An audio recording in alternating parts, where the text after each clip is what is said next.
So today's video is going to be a little bit different because I want to address a question that I regularly get, and that is if I regret giving everything away. Because it's now 5 years ago, in the beginning of 2021, that I started to declutter and get rid of all of my things. The reason we did that was because we wanted to travel more, but paying for an apartment in Tyrol in Austria and also traveling at the same time was just not financially possible for us. And I kind of realized that I was spending so much time working to earn money that then I just spent on an apartment and the things inside of that apartment that I barely had the time to enjoy and use properly.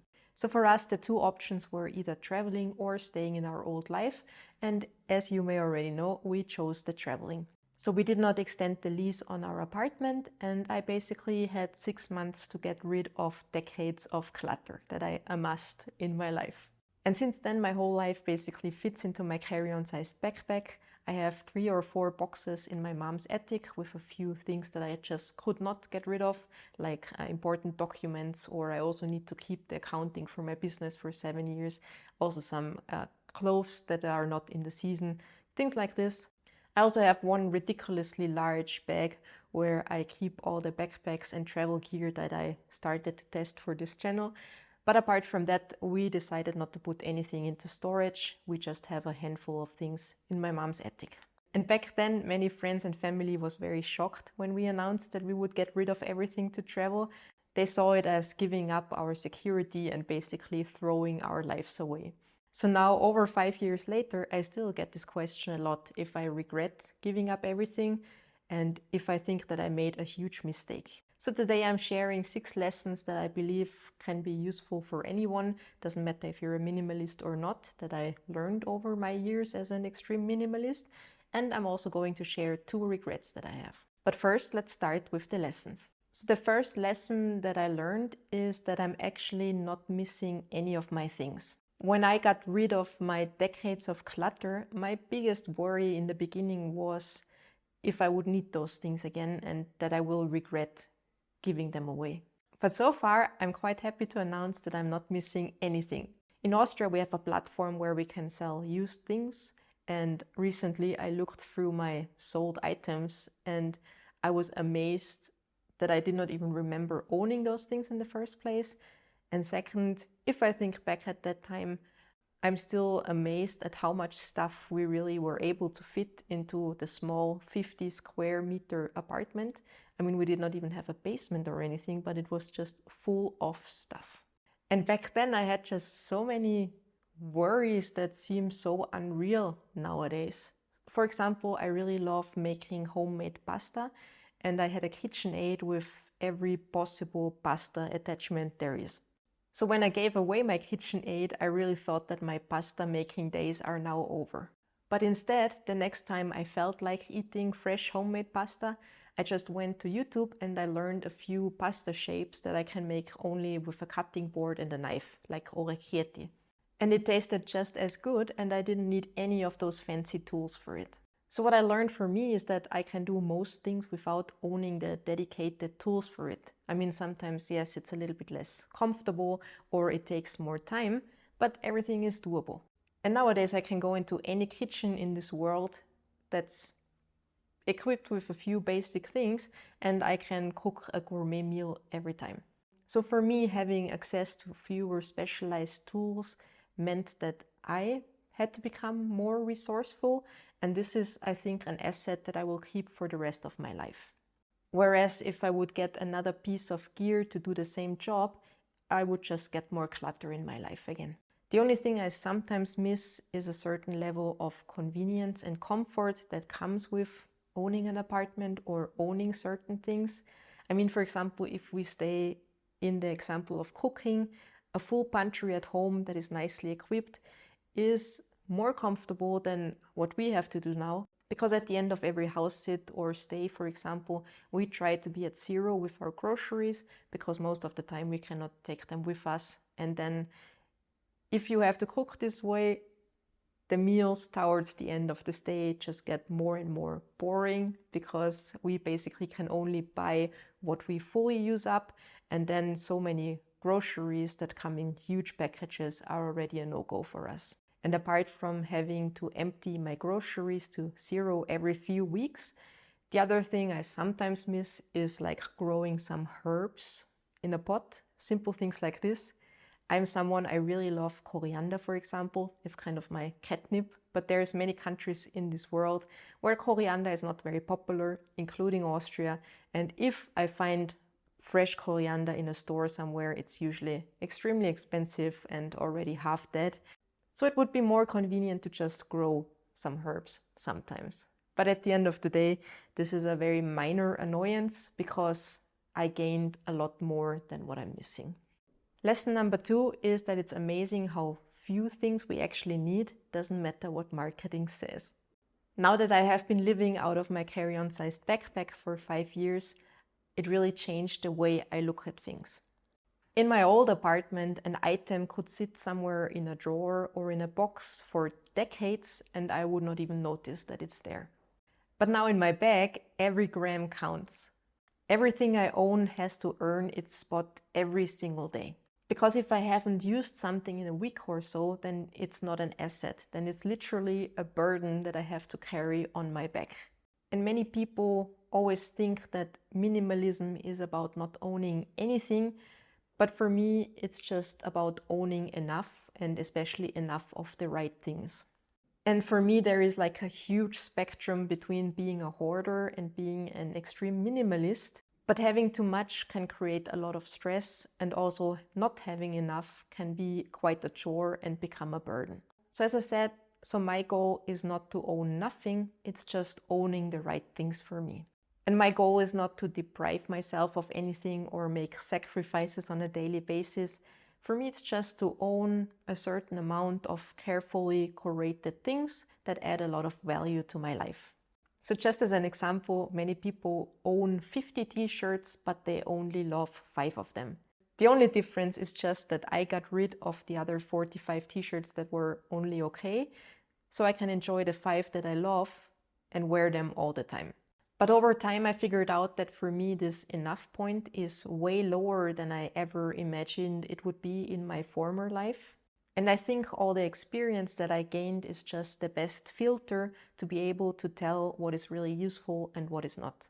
I was recently asked how I avoid falling into the traps of all those lifestyle marketing, especially around travel gear that we're bombarded with from all sides. And I think the only reason why I'm less prone to be influenced by that now is just because of all the experience I gathered over the last few years.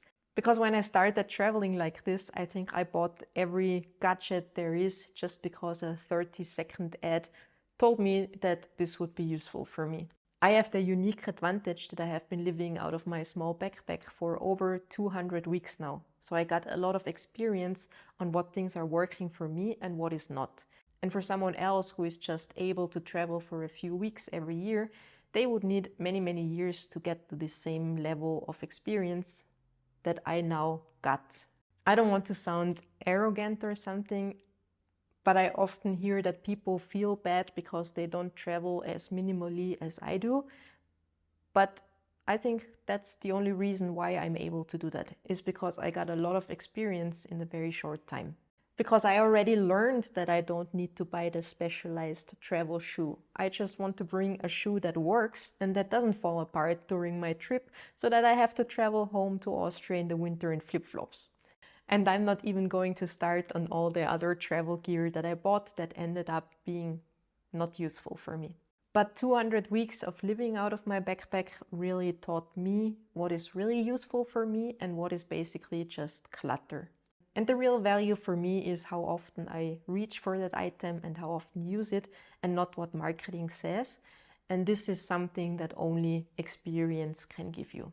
Lesson number 3. I learned what I truly want and need. Before I got rid of everything, I felt like society expected me to be settled in my late 30s, that I already have the apartment, that I have the perfectly equipped kitchen, that I have the matching furniture, that I have all those things that we're just supposed to have. But I found that extremely suffocating. So selling everything and really getting rid of decades of clutter gives me something that I enjoy now very much, and that is a clean slate. I get to start at zero again as a grown-up who actually now has the wisdom to know what I want and what I don't want. And I feel like for the last 5 years I have been prototyping my future. I have been living out of dozens of Airbnbs and also house sitting, lots of different houses. And I have the unique opportunity to really test drive other people's lives. I got to see which things last and which break, which type of floor shows every single speck of dust and every dirt, which layouts of the house needs like double the time to clean, which pans and pots work well, and even stupid small details like which toilet seat is easy to clean and which ones take like forever to wipe down. So now I get to learn every day what I want, and even more important, what I don't want. And if I ever decide to settle down again, I'm not starting over with the clutter I already had. I am in the unique situation, and I personally see that as a huge advantage, that I can rebuild my life at my own terms and backed with years of real world data. I get to rebuild my life on the things that I actually want, not on the things that I think I should want, because there is no way to test drive 10, 15, 20, 50 different pots before you buy them. And then you're stuck with lots of things that are just there. You are supposed to use them, or even worse, you're not using them, and then they're just clutter filling up your house. When I decided to sell everything, the logistics were not the hardest part, it was the guilt. Because I was looking at perfectly good kitchen gear, some clothes that still had the labels on them, furniture that still had years of life in them, and I felt bad for wasting them. And I spent so much time trying to rehome everything, trying to find a good place, even if I had to give it away for free or really sell it for pennies, just because I didn't want to throw this item away. And during that time, I realized something that changed the way I shop forever, and that is that an object becomes trash the moment I buy it. Because if I store something that I don't use in an attic, it doesn't mean it's not trash. It just basically turns my house into a temporary landfill. And hiding something in that one drawer that I think everybody has doesn't reduce the amount of stuff in this world. It just hides it from view. So now if I buy something, I tell myself that this thing is my responsibility until the end of its time. And if I buy something that I don't use regularly, I basically just waste all the material and energy that went into building it. And living for a few years out of a carry-on sized backpack really helped me to learn that lesson, because my backpack really acts as a physical space keeper. And because I have such a hard limit on my space now, every item that I bring in is either extra weight that from now on I have to haul around, or it will replace something that is already working very well. And there's not much things anymore that are worth that sacrifice for me. Lesson number 5, having less gives me a lot of peace of mind. There is this saying you often hear that you don't own your things, that your things own you, and that was definitely true in my case. I realized that every object I own is just a to-do list. I have to clean it, I have to maintain it, I have to find a place to store it.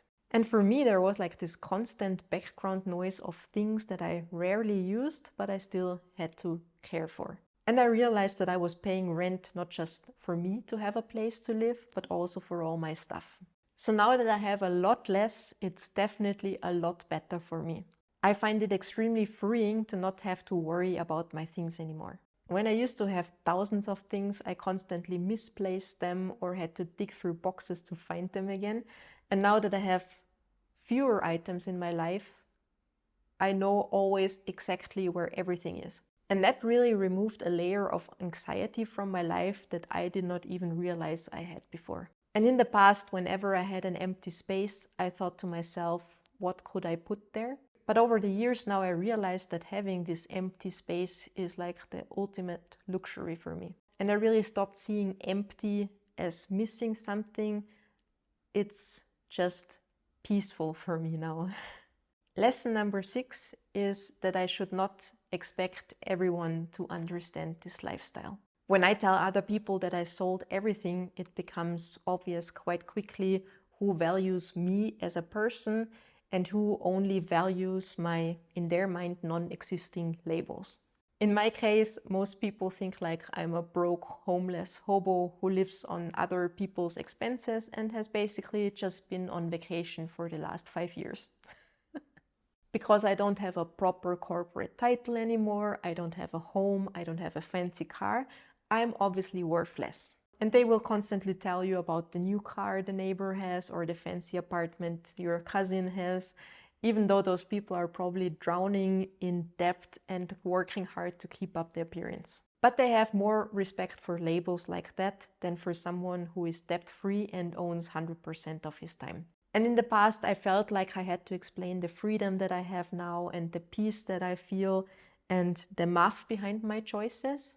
How lowering my costs was for me the fastest and best way to really increase the quality of my life. That I'm not on vacation, that I bring my work with me, that I still have 2 university degrees. I still have to work, I still have my health checks, I still have to pay for my insurances, I still save for my retirement. And it's basically just that my daily life is moving to different locations. And it's just that my office sometimes has a different view and that I really enjoy this freedom of having less. But over the years, I realized that it's a lost cause, that I cannot really explain having enough to someone who is obsessed over having more.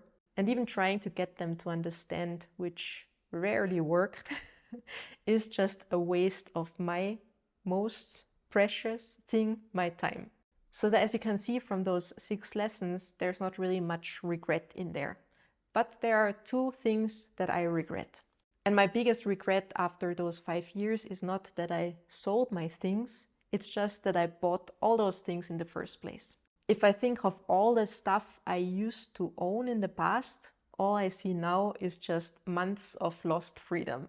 And I was someone who used retail therapy a lot to just reward myself after a hard day of work or numb my feelings or just because I was bored.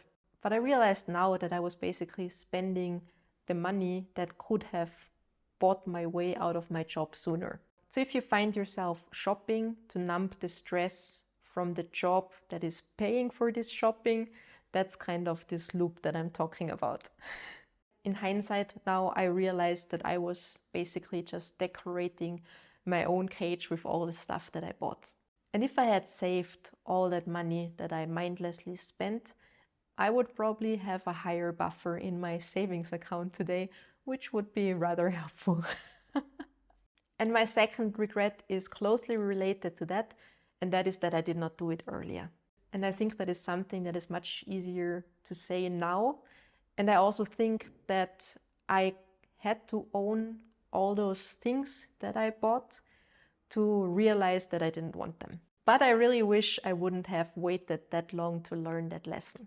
If I could start my life all over, I would skip the buying phase and immediately go to the freedom phase. And I also regret not realizing earlier that my security does not come from things, it comes from my ability to adapt.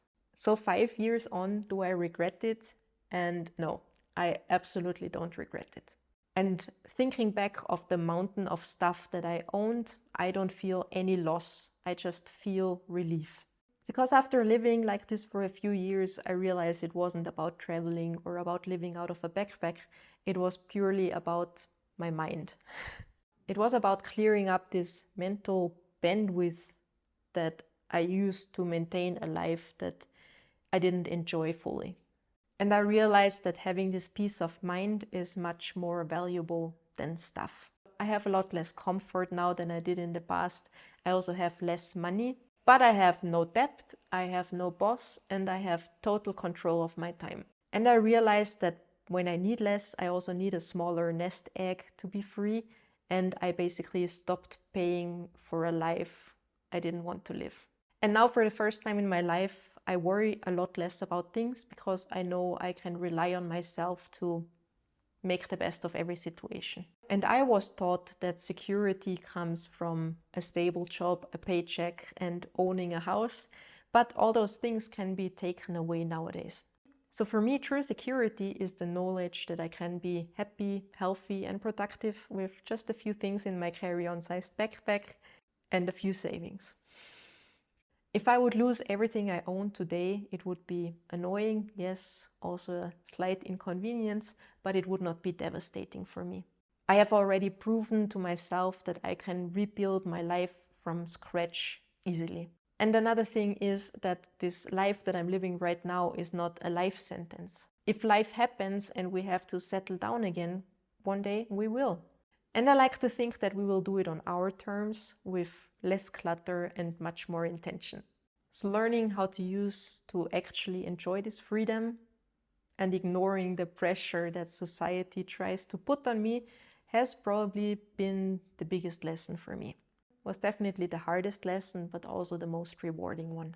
So thank you very much for listening to my story. If you enjoyed this, then consider subscribing to my monthly newsletter, which would make me very happy, or consider subscribing to this channel. And other than that, thanks for watching, and I'm looking forward to seeing you in the next video. Bye!